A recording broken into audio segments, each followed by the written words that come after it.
right. Good evening, and joining joining me again. Uh, Actually, it's been almost 2 years to the day, and probably by the time I get this out, it'll have been 2 years. But joining me this evening is John Siuntres from the Word Balloon podcast, and let's go ahead and bring him in and find out what he's been up to, because I know that he's always busy talking to somebody about something. It's true. Good to see you, Chad. How you been?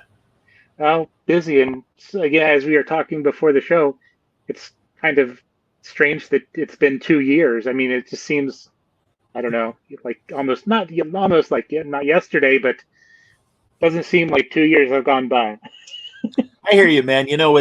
Both as we get older, I think our perception of time changes. And good Lord, COVID is just like, in some ways it seems like an eternity. And in other ways, yeah, it seems like yesterday. So no, I think really COVID the lockdown has really screwed up our perception of time. No question.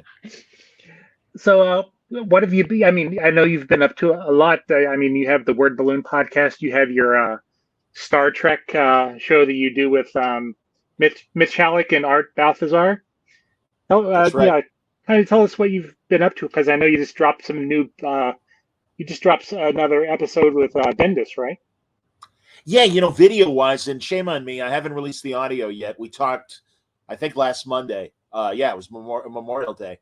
And, I always love talking to Brian. I got as you know, and Word Balloon viewers and listeners might know, I've got my core group of friends, and, from Kelly Sudaconic and Matt Fraction to Brian and Ed Brubaker and people like that. But I'm always happy to talk and discover new creators. I'm discovering them. They've been around or haven't, whatever. I mean, there are newcomers, but also people I just hadn't gotten to yet in the last couple of years. So no, I'm always doing more. And also, I really want to start playing more with the podcast format in general and try other formats. And one thing I'm working on is a Monkees documentary. And it was funny because I really started the project before Mike Nesmith passed away. We're only down to one monkey now. Poor Mickey Dolenz is the last surviving monkey. But I always feel like they never get their respect because, you might know they were called the Prefab Four because, they don't play their own instruments on their albums. All they do is sing. And it's like, well, and forgive me if these are oldie bands that you don't know, but it's like, and I'll throw some obvious names that everyone knows. The Beach Boys didn't play their own instruments on their albums. Band The Association that had a lot of hits in the 60s.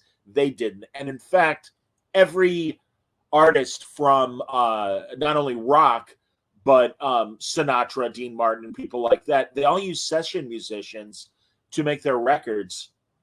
And for whatever reason, the Monkees were picked on for that.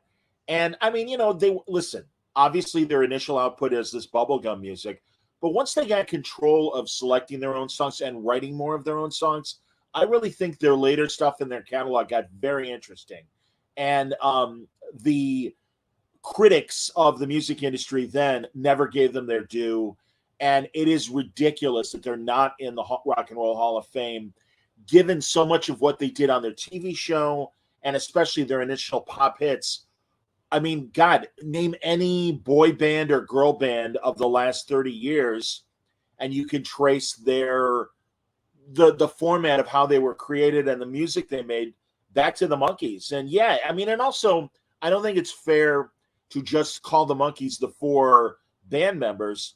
You got to include the television producers, Rafelson and Schneider, and really the whole thing. And I mean, I understand that the critics of the day looked at their whole project with contempt, but look at pop music and how pop music has evolved. And it's like, yeah, sorry, a lot of bands are corporate and artists are kind of manufactured in a corporate way. Mm-hmm. And yeah, I mean, again, it's just like, hey, yeah, there are singer-songwriters, and I love singer-songwriters, but it's like that's not the only kind of music that's being made these days. And again, I just think the Monkees deserve their due, and I certainly hope Mickey gets in before he passes away. But it is kind of a shame that the four of them were not inducted in the Rock and Roll Hall of Fame. But again, I know this is probably a comic book conversation. So, no. But yeah, I'm interested in these different, like a documentary podcast format. Eventually, I've got some ideas for a dramatization podcast, like an audio drama and stuff. And I'd like to explore those along with still doing Word Balloon. Yeah, and I know that just kind of talking about the podcast format. There's a lot of people doing a lot of different things, like especially like the movies by minute uh, podcast, where it's like Yeah, that's real dedication. I know, isn't that it's interesting? And I did a rewatch podcast with the Outer Limits, the original Outer Limits from the '60s, and I did that with buddies like Gabe Hardman and Andy Parks and Jeff Parker and Ian Brill and a bunch of other comic book people, and it's fun. I mean, that's the thing. It's like that was just an easy, different format that I'm like, well, let me do that. I wouldn't do the minute by minute one myself.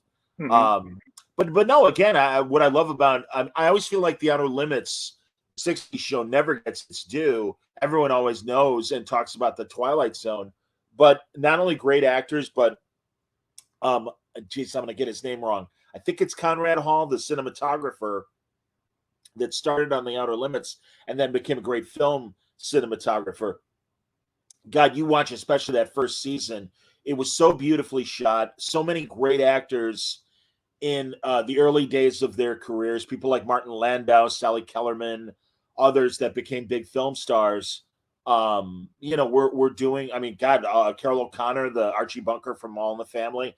All of them are like on these early episodes of Outer Limits. And Joe Stefano, the co-creator, wrote so many great episodes.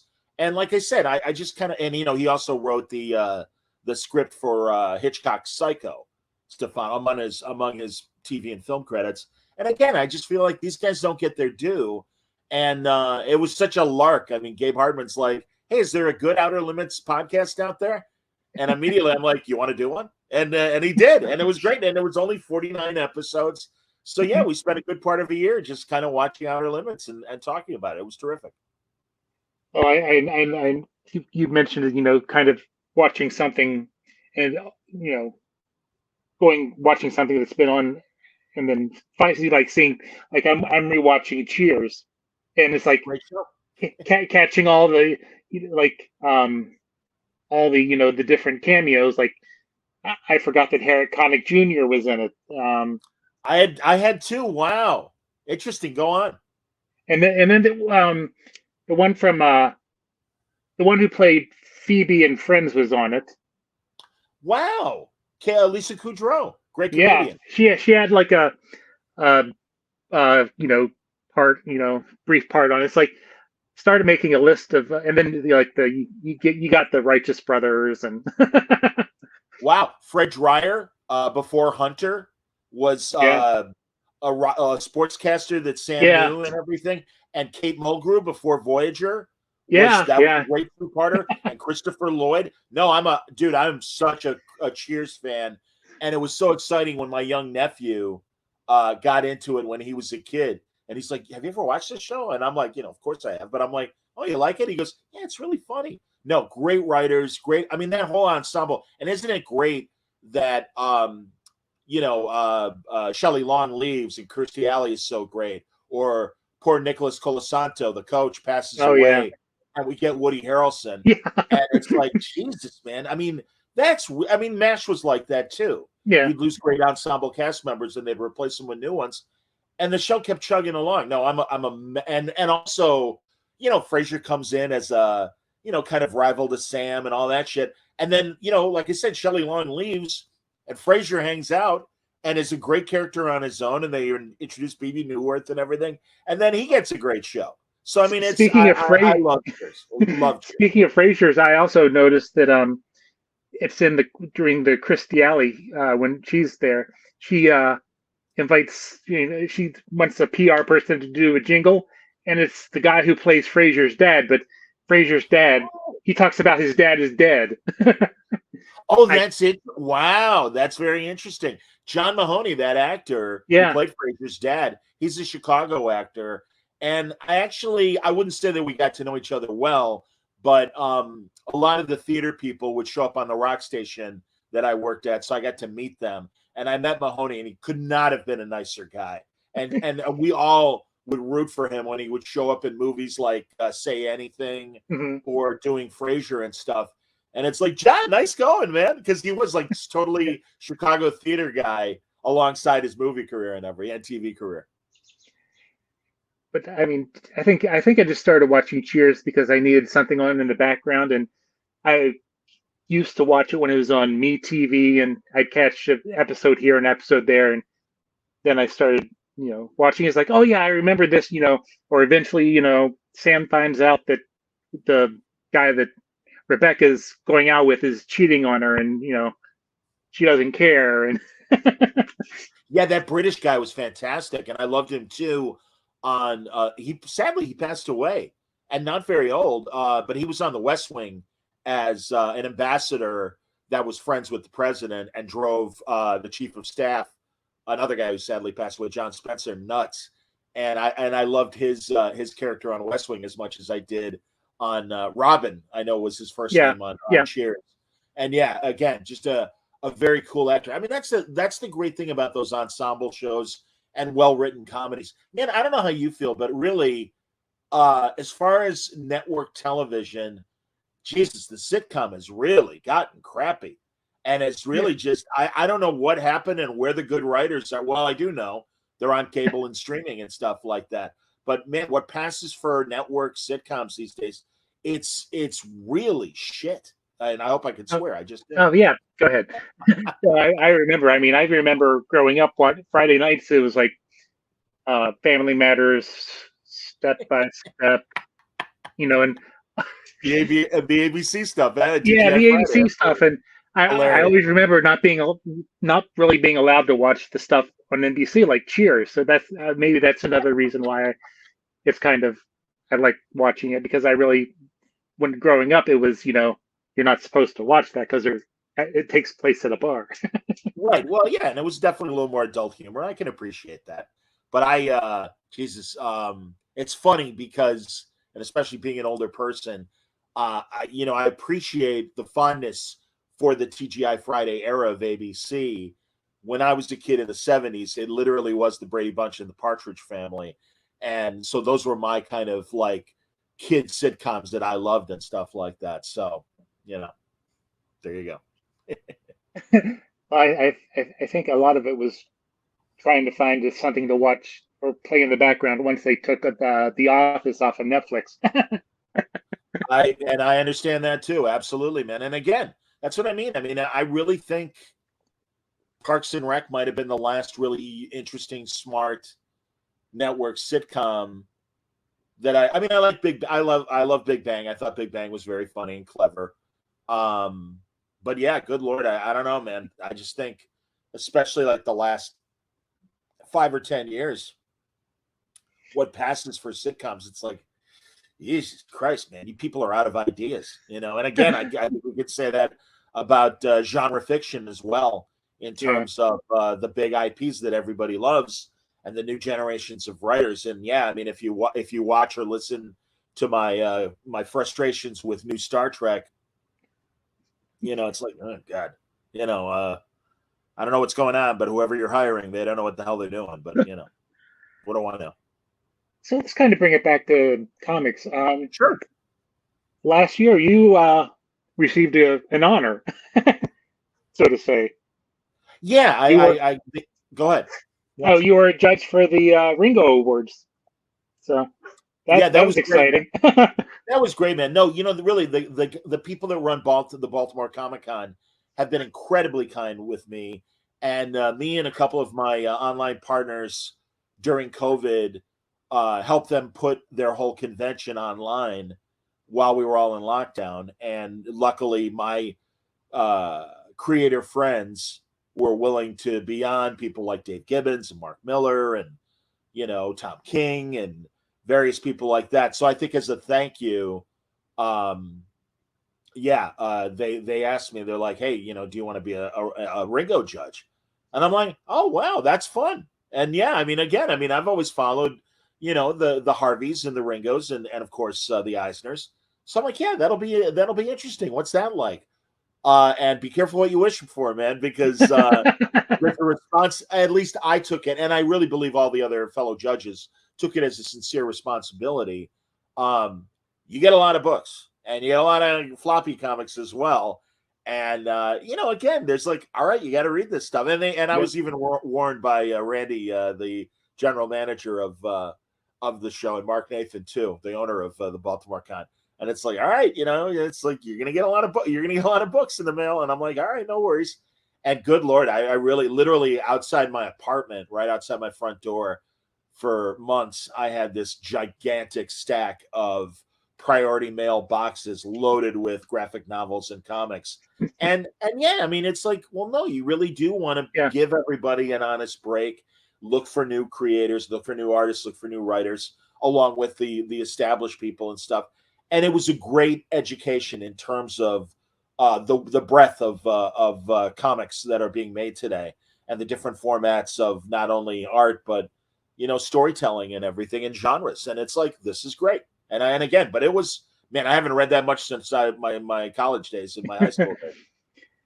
I haven't been to Baltimore since the Harveys became the Ringo Awards. But yeah, I remember, I think it was 2015. I just started doing the blog for the newspaper website here, and I went to Boston Comic Con, and I was off talking to somebody, and one of my friends who was there with me, I guess, ran into Mark Nathan, and so he's like, my friend was wearing his Baltimore hat, Orioles hat, so that kind of got them talking, and then he gave me the exclusive, because that year that they hadn't announced that Gail Simone would be hosting the awards. Oh, that's great! Yeah, always, and then great keynote speaker. Absolutely. Gail's like seriously one of the funniest people in comics. I mean, and everybody knows that, but especially if you follow her on social media. But yeah, she's one of my favorite people in comics. And I think that was the year they also started the Hall of Fame and inducted Charles Schultz into there, and so I was able to talk to the who's ever in charge of the Schultz Museum. So that was kind of cool too. That's amazing. That seriously, what a career Schultz had, and it's so cool how he was universally loved within the community and stuff, and of course the readership. But he sounds like a really cool guy. Have you read that biography that came out? No, I have not yet. No, it's great. And also, I know PBS did like an American Masters profile on him. Very interesting, complicated life that really explains, I think, a lot of the personalities within the Peanuts group, especially Linus and Charlie Brown. Then, and yeah, I mean, and also, good Lord, like Lucy, kind of based on his first wife, who he eventually divorced, and it's like, okay, I get it, not a good relationship. Yeah, that year I went to the ceremony, and then the next year I went to the ceremony again, and I remember sitting at the table with Ryan Brown. God Hates Astronauts. Yeah, great guy, funny guy, and so he's very sitting funny there. He's nominated for the award, and he's he had already given up that Chip Zdarsky was going to win. So two of the funniest guys in comics. Yeah. Oh yeah, definitely. And also, Brownie is such a smart guy when it comes to creator-owned and Kickstarter. And I always tell this story. A few years ago, God damn it, now I'm not remembering his last name like an idiot. Tony Moore, the creator of Walking Dead and so many other great comics over the years. He, his wife, and a couple Cincinnati friends, they started a second Cincinnati Comic-Con. It was called Cincy Comic-Con, separate from the established Cincinnati Comic-Con. And Brownie was invited as a panelist, and also Evan Dorkin, Milk and Cheese, and so many other great books over the years. And Evan is a great guy, but every now and then he'll get like, kind of prickly, and not in a mean way, but just in a good-natured, fun way. And it was like, oh, here's this kid, Ryan Brown. I've never heard of him, but I guess he does funny comics like I do. And Ryan started talking about crowdfunding and Kickstarter, and he's been so successful that Evan did a 180 from, all right, I'm going to pick on this kid in a good-natured way, to, holy shit, this kid knows what he's doing. And literally was like, hey, later on at some point over the weekend, can I ask you some crowdfunding questions? And Ryan's like, oh yeah, no problem. And it was so great. And it really, Ryan is like, such as I'm sure you know, such a great guy anyway. But it was so much fun. It was like literally watching a Jedi mind trick of, no, I'm actually a good guy. Quit fucking with me. And it's like, yeah, you know. So no, I love Brownie. Brownie's a good dude. Well, it's also kind of a funny story that because one of the local creators, he's an artist. His name is Ryan Brown. Oh, so when he's at New York Comic Con, he always has his sign, "Not that Ryan." So, but it's fun. yeah, that's he rolls with it. Yeah, David Mack, the comic creator, and then there's a Star Trek novelist, David Mack, who even is a technical advisor as far as story content for the new Star Trek TV shows being made. And initially, I talked to comic book David Mack, and I'm like, I didn't know you wrote Star Trek books. And he's like, I don't. And I'm like, okay, there you go. So well, yeah. I think when I first, I think I made the mistake with the local Ryan Brown. I think I made you're the guy who does God Hates Astronauts. I wish. There are two Chris Iliopoulos in comics as well. There's a Chicago children's cartoon, and it's funny, they both do children's comics. But yeah, it's like, no, there's Chris the letterer, and of course, you know, all the great, good Lord, all the great stuff he's doing with Brad Meltzer with the IM books. That's New York Chris Iliopoulos. And then there's Chicago Chris Iliopoulos, who's also a cartoonist. Yeah. Yeah. It's a funny industry when, you know, there's a lot of occurrences, you know, similar to, you know, what we've been talking about. Oh yeah. There's only one John Siuntres, whether fortunately or unfortunately. Well, there's only one Chad Burdett, and, you know, sometimes people don't think like no.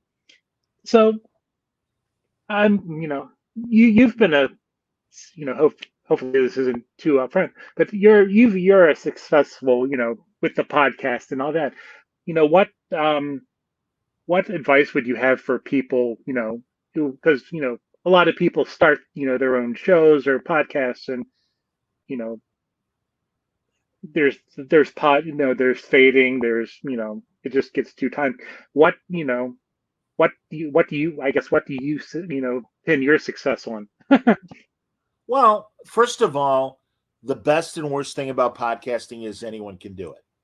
And I mean that in a great way, because proof positive here. Hey, buddy, no, and that's great. And again, no, and you've proved yourself not only podcasting but writing as well.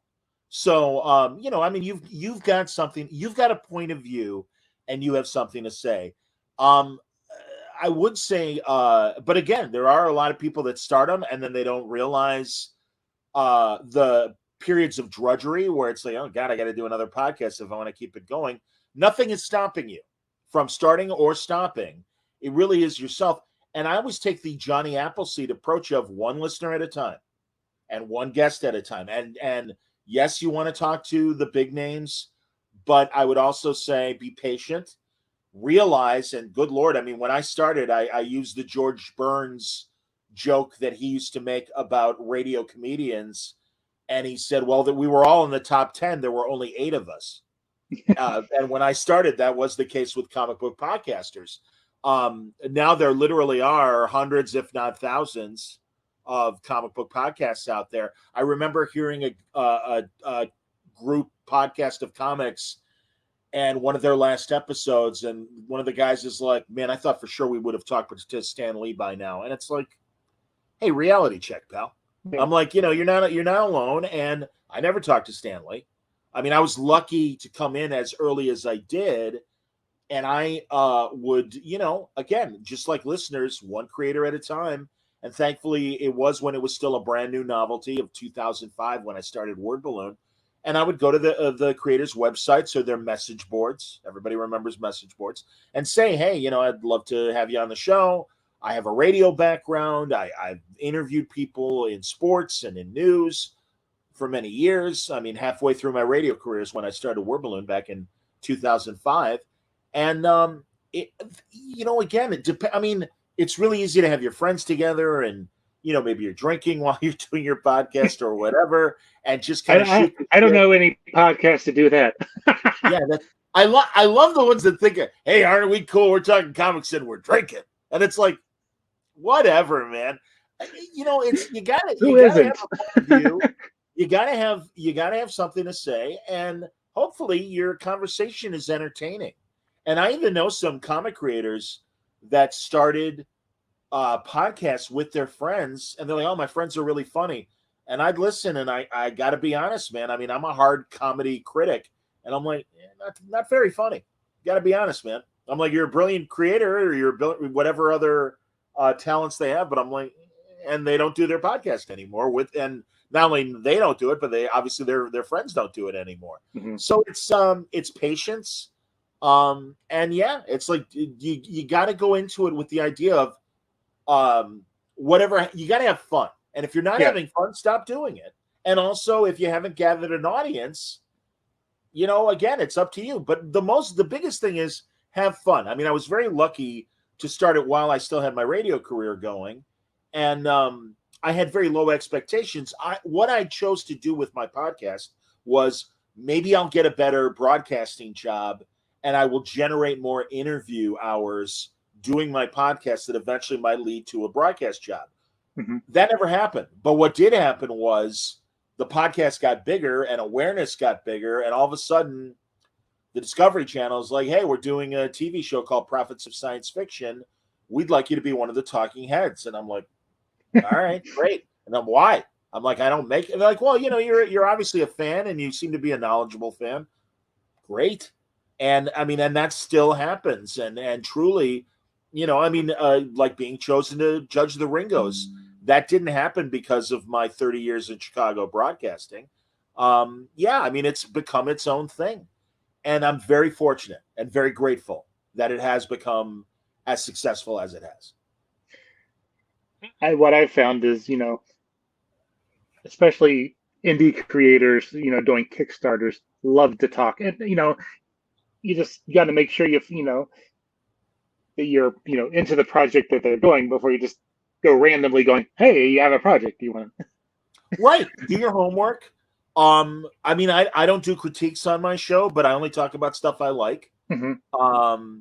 And you're right. And also, you're right about the Kickstarter people. And it's great. Thank God for crowdfunding, because I really think, just like podcasting, it has afforded writers and artists the opportunity to make their books outside of having a publisher go, hey, we like what you're doing, we want to publish it. And it's direct communication with the audience. And again, I mean, I get requests all the time to do interviews with prospective Kickstarter people and other independent people and other publishers and stuff. And I sometimes feel bad when it's like, I got to be honest, I'm not feeling it for this project. So thanks. But I think there's a responsibility when you do an interview to do your homework, know what you're talking about, be prepared. But also, I would say, as an interviewer, while you've got a general outline of some things you want to hit, don't just be like, all right, question 1, question 2. Listen to the answers, because that book you're kickstarting? That looks great. I said, that book you're kickstarting? That looks great. Yeah, the Chris Farley show. Exactly. That's how all my interviews go. Well, no. But no, honestly, man, no, you're right. And it's like, think about what, beyond the book. And also, again, I love the creative process. I love to learn what inspires creators to do the things they do, no matter what, whether it's cartoonists or writers, but, including film people and television people and animators and game designers and stuff. It's like, and the greatest compliment I hear back is, then that creator will be at a convention and a fan will come up to him and go, hey, on Word Balloon, you talked about you like making ships in a bottle. I like doing that too. Can we talk about that? And the creator lights up, because they're very happy to talk about whatever they're promoting at a convention. But it's like, oh, you like baseball cards? I like baseball cards too. Let's talk about that for a minute. And you have a more personal connection with the creator beyond just being a fan of whatever, the product is that they're selling. Yeah. I think it was after we talked last time, I sent you the link to, I forget what it was. It was like strange. It was it was for comic book. I can't remember right now. Yeah, it was But like an animal. It was an yeah, animal thing that a TV guy was writing. I saw that in our trail of our text back and forth and everything. Go on. yeah, and I think they were they that book got nominated for an Eisner last year. Oh, that's great. Yeah. I didn't end up talking to him. I got to be honest, because Uh, there again. I mean, it's like, hey man, we got a book about yeah. zombies, and I'm like, I don't like zombies. So Yeah. God bless you and good luck to you. But yeah. So I mean, it's again, it's like that's why I feel very guilty because first of all, who the hell am I? I mean, in terms of whatever. But I just do. I just kind of follow my own personal tastes, Yeah. and it's like, all right. I mean, I really lean into crime genre comics, and like Portsack Pichet shows Good Asian is a great Mhm. example of that, where I'm like, that is terrific. Of course, I want to talk to you, and also the fact that he was a former Vertigo editor, Right. and Ram V is like that as well, and that is something that I really appreciate with a lot of modern writers. They have taken the tropes of pulp fiction from the 30s and 40s that honestly were they don't hold up well because they have derogatory points of view about people of color, or they get the white savior that has a foreign intrigue show and he's surrounded by the natives. And it's like, oh, you mean the indigenous people that have created their own culture that Hmm. might be different from our standard Western European and Western American kind of point of view? They're not idiots. They just live differently. And what I love is people like Ram and people like Pornsack will take those tropes, and it's like, hey, guess what? The locals, they're smart people too, and they may do things from a different cultural, like These Savage Shores, which Ram was nominated for a year or two ago. That is such a great book about a white British vampire going to Mumbai, and it's not the feast of victims that he was expecting. And it's like, Yeah. that is great because it still retains the good portions of pulp fiction and eliminates the crappy stuff that, again, you tell somebody, hey, you really ought to read Doc Savage or the old Shadow pulps and stuff.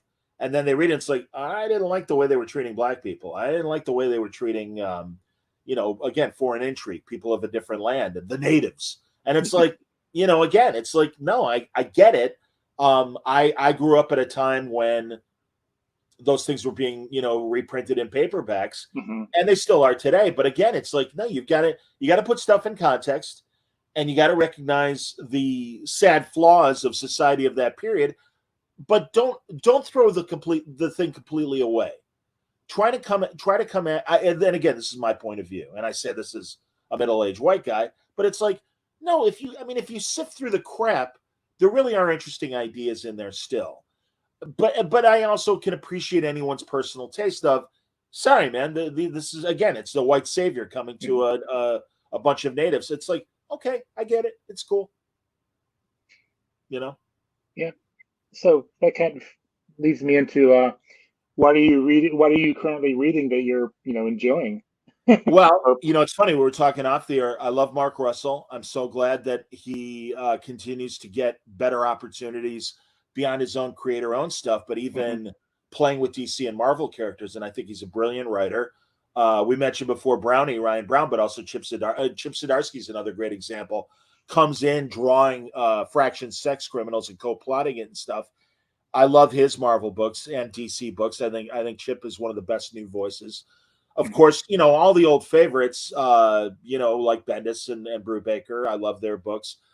John Hickman is a brilliant writer, continues. The whole Substack thing is a very interesting phenomenon alongside crowdfunding and the smaller publishers that are making their marks now. Um, Let me throw a few women in there: Vida Ayala, Stephanie Phillips, Teenie Howard. I think they're all brilliant newer writers, and I love what they're doing. So yeah, there you go. I mean, there's a Yeah. good kind of potpourri of creators that I'm a big fan of. So you mentioned it. What are your thoughts on the Substack? The Substack, I guess, movement, and even I don't know if you have any thoughts one way or the other about NFTs. I have a lot of thoughts about NFTs, and none of them are good. So let's. Yeah. I mean, Same here. honestly, and truly, the not collapse, but downward spiral of the market. And every economic market has its peaks and valleys, and I get that. I don't like the exclusivity of NFTs. I don't like that you have to pay in cryptocurrency. I'm not convinced that a crypto, as I understand that we are likely moving to some sort of international universal monetary system. I still don't like crypto. It's just, it's too scammy to me.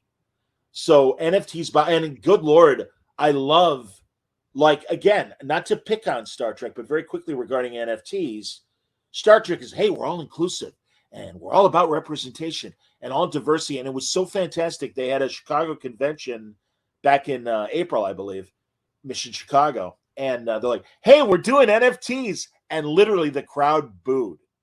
And it was, and it was the stars. It was the woman that's the voice star of Lower Decks.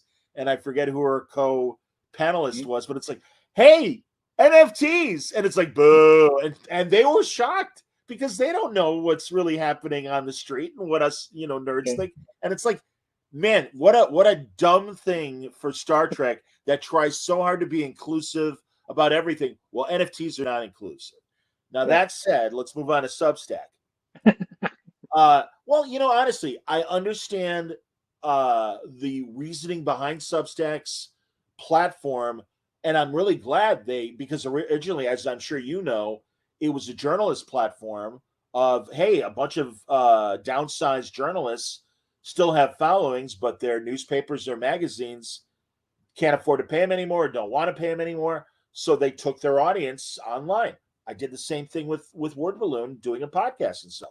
So I understand that. What I would say is, fine, a lot of the creators are using, okay, they're going to be on, the comics are going to be on Substack first. You got to pay for them that way.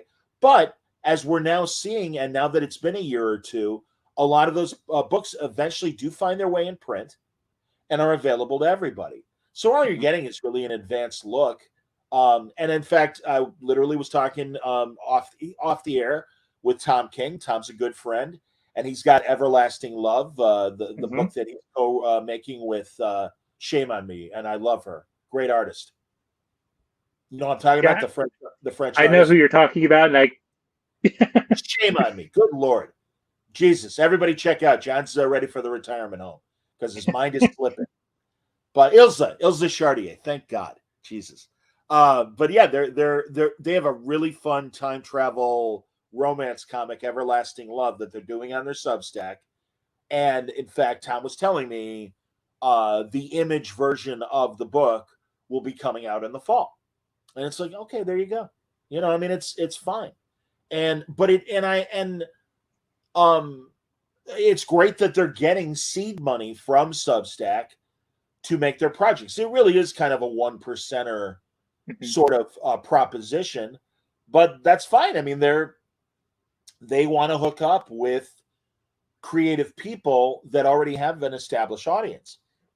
So I don't know if there's resentment from other, smaller or, not as established writers and artists like, well, I'd like free money. How come I don't get a deal? And it's like, well, sorry, man, but you don't have an audience like Tom King has, like John Hickman has. The all the like and everything, men and women. Again, I'm glad I mentioned Elsa because I by the way, Elsa is like, if you're not aware of Elsa's art, and I know you are, Chad. If you love Darwin Cook's art and you miss Darwin Cook, Elsa's very reminiscent, but still her own style, and she is self-taught. Seriously, man. Every now and then, and I put Hickman in this category. I put Zdarsky in this category. Every now and then, you run into geniuses in comics. And Ilsa is this genius that the mainstream audience hasn't been made aware of her work. Thankfully, she still does have enough fans for her create her own stuff. And truly a brilliant, brilliant person. And I'm really glad that she's willing to talk to me on Word Balloon, even when I currently will forget her name for 5 minutes and stuff like that. I'll edit that 5 minutes out. So. That's all right. Yeah. Oh, I'm okay with it, man. So no, it's sadly, we're all going to get there, man. I'm 57. I'm not that old. As I tell my older sister, who's in her early 60s, I'm like, it's not that we're old. We're just not young anymore. And also, when you've after a few decades of life, you just have so much shit in your brain and everything that sometimes it's like, all right, I know it's in the. Carl Reiner used to say that even in his 90s. He's like, it's there. Give me a minute. I'll get it. Yeah. And he would. And it's like, oh, yeah, I meant this guy. It's like, all right, cool. So sadly, the march to senior citizen age, begins. Yikes. Yikes. Well, I don't want to keep you too much longer. So why don't you? We'll definitely have to do this a lot sooner than 2 years. I mean, we could make it an every 2 year thing.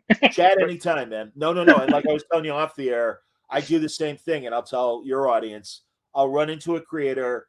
Hey, man, yeah, you've never been on Word Balloon. I'm such a fan of your work. Let's get you on. And then I suddenly realize, oh my God, it's been over a year or months later. And it's like, Jesus, I'm so sorry. I'm like, I truly do still want to talk to you. It happens all the time. So yeah, don't sweat it, man. And yeah, anytime you want to talk, happy to come back. Yeah. So kind of give a rundown where people can find you and listen to you and what you're currently doing or have planned if you have that. Wordballoon.com. You'll find my videos and audio there. My audio is my platform is Spreaker, which just merged with iHeartRadio. Mm-hmm. And but everywhere where you find podcasting and stuff, you can find Word Balloon. And it's like on my name right there, wordballoon.com. What else can I tell you? On Twitter, I'm at John Word Balloon. Facebook, I'm under my name, John Siuntres, and the Word Balloon Podcast. I just started to do TikTok because here's another tip for podcasters. I know. I'm like, nobody needs to I suck see. at the self-promotion. Well, and also nobody needs to see fat middle-aged John on TikTok. Hey, how you doing? Here I am. And what I do is, because it's really been brought to my attention that as much as we like doing long form, micro content, as they call it, is very important. And from watching Facebook videos or TikTok videos or whatever, so I'm like, well, instead of, having to look at my fat ass on a TikTok, I can really focus on my guest and take a minute of them talking about their book or whatever. And say, if you want to hear the rest of this interview, mm-hmm. come to wordballoon.com. If you or even give a more direct link. I literally just put my first TikTok up a week or two ago, and it was at was it Baltimore? It was either Baltimore or it was Terrificon in Connecticut. We did a table read of Justice League animated actors, and it was George Newbern and Maria, and shame on me, I don't remember Maria's last name, but Hawkgirl. And it was great because on the actual cartoon, there were very few scenes together with Superman and Hawkgirl. And I went to Mark Waid, who knows every comic book ever made, from the Golden Age to modern day. And I'm like, Mark, there's got to be a comic book where Superman and Hawkgirl it's just them. And literally within an hour, he's like, DC Presents 1981, gives me the issue number, sends me a copy of the book. And it's like, yeah, it's great. Jim Starlin wrote it. I'm like, oh, this is fantastic. So I kind of modified the comic script into an audio script and had them do the table read. And they're both like, oh, this is fun. Now we didn't know and stuff. And it's great because really, again, this was 1981. And Jim was smart enough, no, Hawkgirl's an equal partner in this story. Mm-hmm. And it's like, this is really cool. So I took a minute of the table read and I put it on TikTok. And yeah, I'm really pleased. Again, it's like, hey, you don't know who the hell I am. That's fine. Here's if you're a fan of Justice League animation, here's a quick little bit of the table read. And yeah, several hundred people have already listened to it and watched the video. And it's like, awesome. So again, a tip for podcasters, micro content is a great way to open the door and have people say, oh, maybe, this sounds interesting. And again, Howard Stern does it. All the content people that you love are doing it. And doing just short little bursts, and it's like, yeah, if you want the full interview, follow the link, and it's like that makes a lot of sense. So, even TikTok, even a fat ass like me, that's way too old to be on TikTok, found a reason to be on TikTok. So there won't be any of you doing any of the challenges, or no, or as I've said, not only on TikTok but also like Twitch, and well, I've never seen these. I've only heard about them. The women in bikinis that are in waiting pools and like, hi, all my followers, I'm doing this, I'm doing that. And that's why I'm like, I don't need to be on Twitch. I don't need to be on TikTok. Good Lord. I'm like, Jesus Christ. Nobody needs to see me. But like I Yeah. said, no, it was like the whole micro content thing. So yeah, no, I will not be doing challenges or dancing to my favorite hip hop song or whatever. Or I love the ones where they bounce and they change outfits. That cracks me up. Like women will do that. Honestly, whatever, man. Again, it's so interesting. Forgive me, Chad, because I know you want to wrap up, but I find it fascinating the influencers that are now online, and they really have nothing to say, but they're pretty young people, and they're holding up a product or whatever, and it's like, all right, and they're making money, so God Yeah. bless them. I don't know how they're doing it, but they're making money. But again, it's like, especially like long form, you gotta have a point of view. You got to be entertaining. And then, like I said, I'm like, hey, again, 57-year-old white guy, the last demographic anybody in the nerd sphere wants to hear from. But thankfully, I've been an interviewer in broadcasting for several decades. I kind of know. I'd like to think I know what I'm doing, and I can get an interesting conversation out of my guests. And that's all I'm trying to do. And let my listeners and viewers learn a bit more about the guests that we all love. Again, we love their books, we love their movies, I just talked to Jonathan Frakes from Star Trek. It was what a treat, and I was so pleased that the interview went so well, and I think we learned about him in a way that the usual Star Trek interview won't allow him to talk about himself. So there you go. I just recently talked to Brian Volkweiss about the toys that made it, or not the toys that made us, but Yeah, a toy store near you. What else did you talk to him about? A toy store near you. Yes, great show. And I love that guy. And oh, really, yeah. as I'm sure you know of, because you likely did your research too, not only in the nerd sphere, but all his work in comedy and stand-up and all, being a producer of great stand-up specials. Truly, Brian is one of my favorite people to talk to. And we only started talking in the last couple of years. And also, obviously, his company's called the Nacelle Company. Gee, I wonder if he's a Star Trek fan. He's a massive Yeah. Star Trek fan. You'll have to watch that interview because I completely blank on that and don't pronounce the name. And then luckily the person who was my friend who was co-hosting with me, covered for me. Oh, good. Hey, man, I understand. No, that's good. No, Brian is a really, he's around my age. He's a little younger, but I love how entrepreneurial he is and the different ways that he does his shows. And no, that guy's a genius. And I am always like the first time or two, I'm like, oh, I hope he'll come back. And then, his PR people are like, oh, yeah, man. And then finally, like just talking to him. So I talked to him at around Thanksgiving last year. And he's like, oh, no, John, I always like talking to you. And I'm like, oh, that's great, Brian. Because really, you can, when you're kindred spirits, as we are, it's like, oh, that's such a relief. And, good. Now we will have an even better conversation and stuff. Brian's a genius. I love that guy. For me, I was just watching the toy store near you one evening while I was doing some other work. I was like, okay, long shot. Let me just send a text, and so that worked out. I'm glad it happened for you, man. Because again, I think he's one of the good nerd. We're really in a period right now where the owners of the intellectual properties are doing it from much more of a commerce standpoint rather than hiring good people to tell good stories.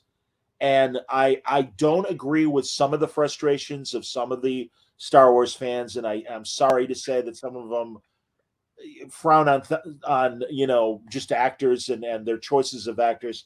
But I do understand from a story standpoint, the sequel sucked. I'm sorry, they did. And like I said, and as you might know, if you watch what I put out there, I'm not a big fan of a lot of new Star Trek because again, the storytelling sucks. And I'm rooting for it to be good. But I would say a creator like Brian is one of those guys that gets it. And when he did an amazing documentary series that the History Channel bought, and he made 15 episodes, and they only showed 9 of them on the History Channel. and it was about the entire 55-year period of Star Trek. It's great. And again, it's like, no, he's like Kevin Feige. He understands. And you need, or Jon Favreau and Dave Filoni with Star Wars and stuff. You need creative people that understand the property. And by all means, again, I love representation. I love all those efforts to make sure that it is a more rich experience. But you can tell when it's crass commercialism versus, oh no, these are people that work with George Lucas and they're trying to tell a good Star Wars story or a Star Trek story, rather than, good Lord, J.J. Abrams gives C-3PO a red arm. Why? Well, it's because now he can sell C-3PO figures with a red arm, and that's his creation. And again, no disrespect to JJ, but it's like, it's so crass. And I hate BB-8. I will say it.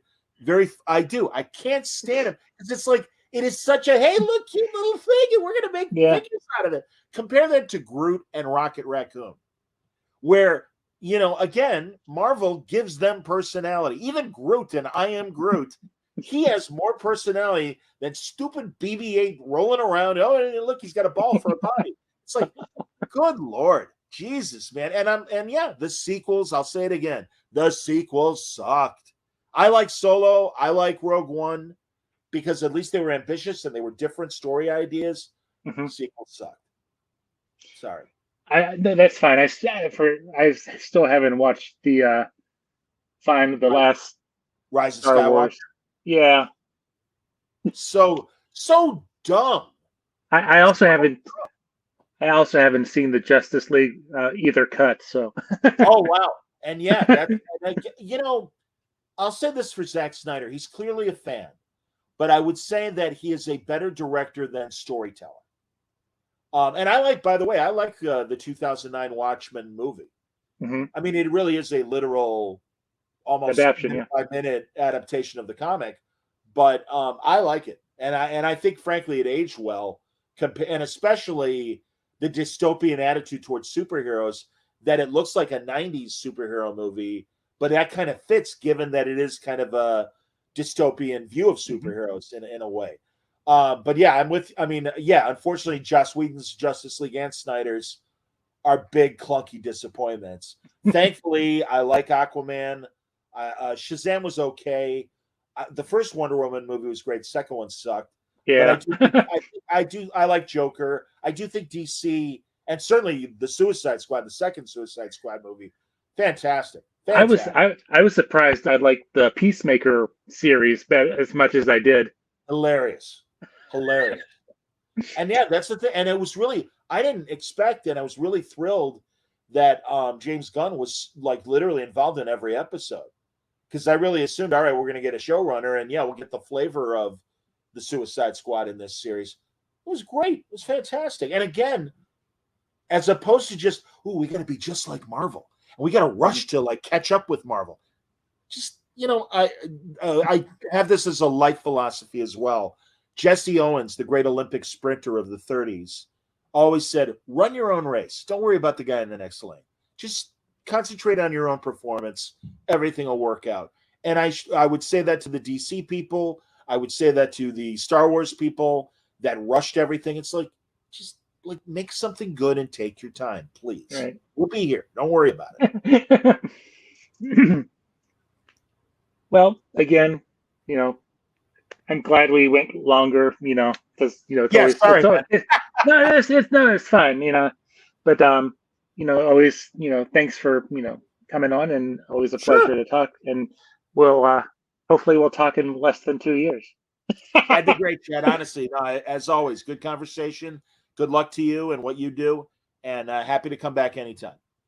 All right. Well, excuse me. Thanks, and have a good evening. You too, buddy.